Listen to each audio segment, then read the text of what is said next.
Hello दोस्तों, क्या हाल है। स्वागत है आप सभी का। आप देख रहे हैं सीडीपी हिंदी न्यूज। आज अंग्रेजी तारीख 18 जुलाई सन 2026 और दिन शनिवार है। हिंदू कैलेंडर के अनुसार आज आषाढ़ मास के शुक्ल पक्ष की पंचमी तिथि है। तो आइए बात करते हैं आज के मुख्य समाचारों में देश और दुनिया के तमाम बड़े अपडेट्स की। आज की वीडियो में हम बात करने वाले हैं किसान भाइयों की, सरकारी कर्मचारियों की, पढ़ने वाले बच्चों की, युवाओं की और माता और बहनों के साथ साथ देश की आम जनता की। तो वीडियो को पूरा जरूर देखें। चलिए दोस्तों, अब सीधे रुख करते हैं ओडिशा के पुरी का, जहां आस्था का एक ऐसा सैलाब उमड़ा जिसे देखकर हर कोई मंत्रमुग्ध हो गया। आपको बता दें कि पुरी में भगवान जगन्नाथ, बलभद्र और देवी सुभद्रा की ऐतिहासिक रथ यात्रा सफलतापूर्वक संपन्न हो गई है। बीते शुक्रवार को भारी बारिश और उमस के बीच करीब 9 लाख से अधिक श्रद्धालुओं ने जय जगन्नाथ और हरि बोल के जयघोष के साथ महाप्रभु के रथों को खींचा। गुरुवार को पहाड़ी अनुष्ठान में हुई देरी और अंधेरा हो जाने की वजह से तीनों रथ समय पर गुंडिचा मंदिर नहीं पहुंच पाए थे और भगवान को रात भर रथों पर ही विश्राम करना पड़ा। लेकिन बीते शुक्रवार को ग्रैंड रोड पर पानी जमा न हो, इसके विशेष इंतजाम किए गए और दोपहर तक तीनों रथ गुंडिचा मंदिर पहुंच गए। कल यानी शनिवार को भगवान के गुंडिचा मंदिर के अंदर प्रवेश करने की बेहद पावन रस्म भी पूरी कर ली गई और अब अगले 7 दिनों तक तीनों देव अपनी मौसी के घर यानी गुंडिचा मंदिर में ही रहेंगे। मंदिर प्रशासन के मुख्य प्रशासक अरविंद पाधी ने बताया कि बारिश के कारण भगवान जगन्नाथ का पारंपरिक फूलों का मुकुट तहिया बहुत भारी हो गया था, जिसे सुरक्षा के लिहाज से हटाना पड़ा। इस अद्भुत और अलौकिक यात्रा ने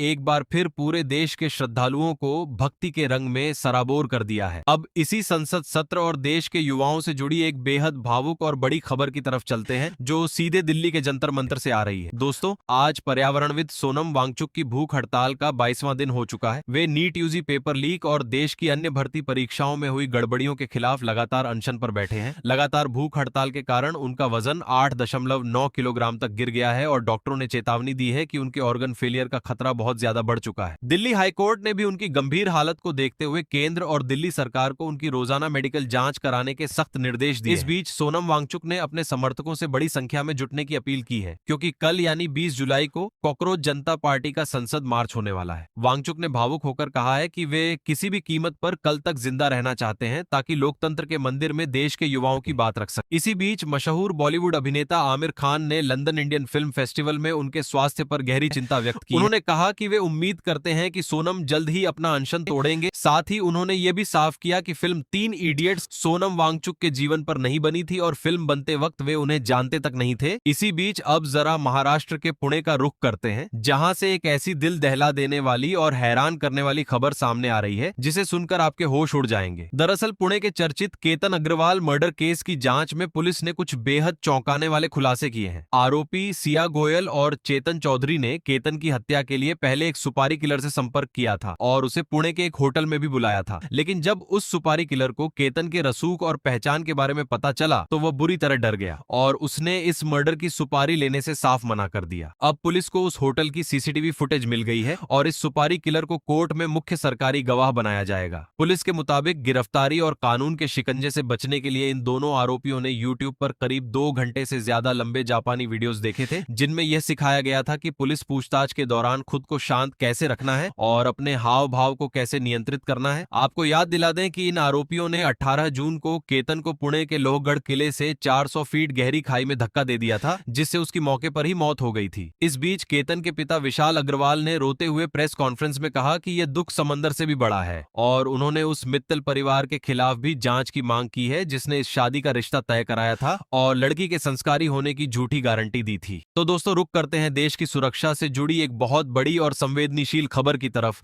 जिसने पूरे देश को चौंका दिया है। Gujarat anti terrorist squad ATS ने जैश-ए-मोहम्मद के एक बड़े आतंकी मॉड्यूल का पर्दाफाश करते हुए 5 संदिग्ध आतंकियों को धर दबोचा है। इन सभी को पाटन जिले के सिद्धपुर तालुका के खाड़ियाल गांव से गिरफ्तार किया गया है। पकड़े गए आरोपियों की पहचान बिलाल आबिद भाई शेरा, मोहम्मद अयूब कादीवाला, मोहम्मद पालनपुरी उर्फ खाली, अयूब सुनसारा, शफिया रईस मुक्ति और मोहम्मद हसन काडिया के रूप में हुई है। इन्हें मेहसाणा जिले के कड़ी कस्बे में न्यायिक मजिस्ट्रेट आरएम भाटिया के सामने पेश किया गया, जहां से इन्हें 24 जुलाई तक एटीएस की हिरासत में भेज दिया गया है। पुलिस जांच में सामने आया है कि इनमें से एक आरोपी ने टाइम बम बनाने की नाकाम कोशिश भी की थी। पुलिस अब इनके पास से बम बनाने का सामान और उर्दू में लिखे जैश-ए-मोहम्मद के साहित्य को बरामद करने का प्रयास कर रही है। डीआईजी सुनील जोशी ने बताया कि ये संदिग्ध सोशल मीडिया के जरिए पाकिस्तान के अब्दुल्ला साहब नाम के हैंडलर के सीधे संपर्क में थे, जिसने इन्हें गुजरात में मजबूत नेटवर्क खड़ा करने के लिए 3 लाख रुपए भी दिलवाए थे। इसी बीच जरा सुप्रीम कोर्ट से आ रही एक बेहद अहम और राहत भरी खबर की तरफ रुख करते हैं, जो सीधे देश की आम जनता और उनके अधिकारों से जुड़ी हुई है। सुप्रीम कोर्ट ने बीते शुक्रवार को वोटर लिस्ट से बाहर किए गए लोगों की नागरिकता को लेकर एक ऐतिहासिक टिप्पणी की है। कोर्ट ने साफ शब्दों में कहा है कि सिर्फ वोटर लिस्ट से नाम कट जाने से किसी भी व्यक्ति की नागरिकता खत्म नहीं हो जाती है। दरअसल पश्चिम बंगाल में स्पेशल इंटेंसिव रिवीजन एसआईआर के कारण जिन लोगों के नाम वोटर लिस्ट से काट दिए गए थे, उन्हें लेकर सुप्रीम कोर्ट में याचिका दायर की गई थी। इस याचिका में मांग की गई थी कि जब तक नागरिकता पर कोई अंतिम फैसला नहीं हो जाता, तब तक इन लोगों को अन्नपूर्णा जैसी सरकारी कल्याणकारी योजनाओं और पब्लिक डिस्ट्रीब्यूशन सिस्टम पीडीएस का लाभ मिलना बंद नहीं होना चाहिए। Chief justice Suryakant, justice Joy Mallya Bagchi और जस्टिस वी मोहना की बेंच ने इस मामले की गंभीरता को देखते हुए चुनाव आयोग और पश्चिम बंगाल सरकार को नोटिस जारी कर जवाब मांगा है। याचिकाकर्ता प्रसन्नजीत बोस के वकील गोपाल शंकर नारायणन ने बताया कि नागरिकता से जुड़े लगभग 34 लाख मामले अभी भी लंबित हैं। आपको बता दें कि बंगाल में एसआईआर की ड्राफ्ट लिस्ट में करीब 58.20 लाख मतदाताओं के नाम काटे गए हैं, जिससे लोगों को राशन कार्ड और जाति प्रमाण पत्र जैसी बुनियादी सुविधाओं को हासिल करने में भारी दिक्कतों का सामना करना पड़ रहा है। अब दोस्तों जी सीधे चलते हैं राम भक्तों की नगरी अयोध्या की तरफ, जहां से एक बड़ी खबर सामने आ रही है। अयोध्या राम मंदिर के चढ़ावे की चोरी के मामले में पुलिस ने मुख्य आरोपी रामशंकर यादव उर्फ टिन्नू और उसके भतीजे मनीष को 39 घंटे की पुलिस रिमांड पर ले लिया है। बीते शुक्रवार को कोर्ट ने पुलिस की इस रिमांड याचिका को मंजूरी दे दी थी। आपको बता दें कि टिन्नू राम मंदिर के पूर्व महासचिव चंपत राय का काफी करीबी माना जाता था और वह मंदिर के दान पात्रों की देखरेख का काम करता था। वहीं उसका भतीजा मनीष दान पात्रों के चढ़ावे की गिनती का काम संभालता था। पुलिस ने टिन्नू के घर से 1 लाख रुपए और मनीष के घर से 2 लाख रुपए की नकदी भी बरामद की है। इस चोरी की घटना से आहत होकर राम जन्मभूमि तीर्थ क्षेत्र ट्रस्ट ने मंदिर परिसर में भगवान से क्षमा याचना के लिए एक विशेष 10 दिवसीय प्रायश्चित अनुष्ठान शुरू करवाया है। बीते शुक्रवार की सुबह 11 बजे से ही 18 पुजारियों और 5 आचार्यों ने वेद मंत्रों के उच्चारण, रुद्राभिषेक और हवन के साथ इस अनुष्ठान की शुरुआत की है। इसी बीच मंदिर निर्माण के पूर्व प्रभारी गोपाल राव अयोध्या छोड़कर चले गए हैं और सूत्रों के अनुसार आरएसएस ने उनका कार्यक्षेत्र बदल दिया है।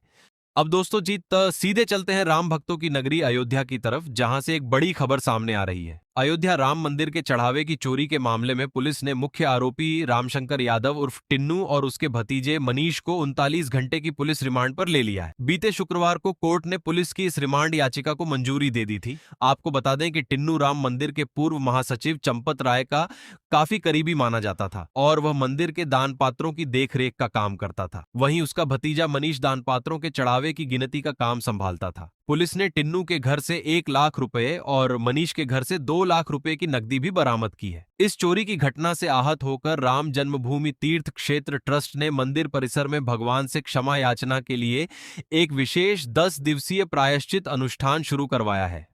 बीते शुक्रवार की सुबह 11 बजे से ही 18 पुजारियों और 5 आचार्यों ने वेद मंत्रों के उच्चारण, रुद्राभिषेक और हवन के साथ इस अनुष्ठान की शुरुआत की है। इसी बीच मंदिर निर्माण के पूर्व प्रभारी गोपाल राव अयोध्या छोड़कर चले गए हैं और सूत्रों के अनुसार आरएसएस ने उनका कार्यक्षेत्र बदल दिया है।